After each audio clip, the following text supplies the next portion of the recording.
வணக்கங்க. இன்றைக்கி நம்ம யூடியூப் சேனலுக்காக ஒரு டிப்ஸ் கொடுக்க போகிறேன். என்ன அப்படின்னு பார்த்தீங்கன்னா, நிறைய பேருக்கு இந்த எலி பிரச்சனை பெரிய பிரச்சனையாக இருக்குது. எலி வீட்டுக்குள்ளே மட்டும்தான் வருதா? கிடையாது. இப்போ கார் ஒயரெல்லாம் கடிச்சு வைக்கிது. அந்த ஒயர் வாசனை அதுக்கெல்லாம் ரொம்ப பிடிக்கும் போல் இருக்குது. கார் ஒயராகட்டும், வாஷிங் மிஷின் இருந்தால் அந்த ஒயரையும் கடிச்சு விட்டுருது. அதே போல் இந்த கரப்பாம்பூச்சியை பார்த்து பயப்படாதவங்க யாராவது இருக்காங்களா? அது அப்படியே தூரத்தில் போச்சுனாலே நம்ம மேலே என்னமோ ஊறுற மாதிரி ஒரு ஃபீலிங் இருக்கு இல்லையா? அந்த மாதிரி எலி தொல்லை கரப்பாம்பூச்சிக்கெல்லாம் நீங்கள் வீட்டு டிப்ஸ் ஒன்று இருக்குங்க. என்னன்னு பார்த்தீங்கன்னா, புதினா இலை இருக்கு இல்லையா? இப்போ நிறைய பேர் புதினா இலை வாங்கிட்டு சிலது காஞ்சு போய் கூட கிடக்கும். அந்த காஞ்சு போன புதினா இலைகளை தூக்கி எறியாதீங்க.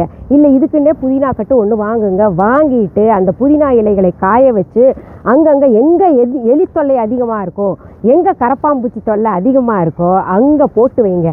அந்த புதினா இலை வாசனைக்கு இந்த எலி ஓடி போயிடும், வராது சீக்கிரத்தில். சரிங்களா? அப்படி இல்லையா, மின்ட் ஆயில் அப்படின்னு ஒன்று இருக்குது. அந்த மின்ட் ஆயிலை பஞ்சில் நல்லா தோய்ச்சி என்ன பண்ணும், அங்கங்கே எங்கே இந்த எலி தொல்லை கரப்பாம்பூச்சி தொல்லை இருக்கோ அங்கே போட்டு வச்சுட்டீங்கன்னு வைங்களேன், நமக்கு எலி தொல்லை மற்றும் கரப்பாம்பூச்சி தொல்லை போயிடுங்க.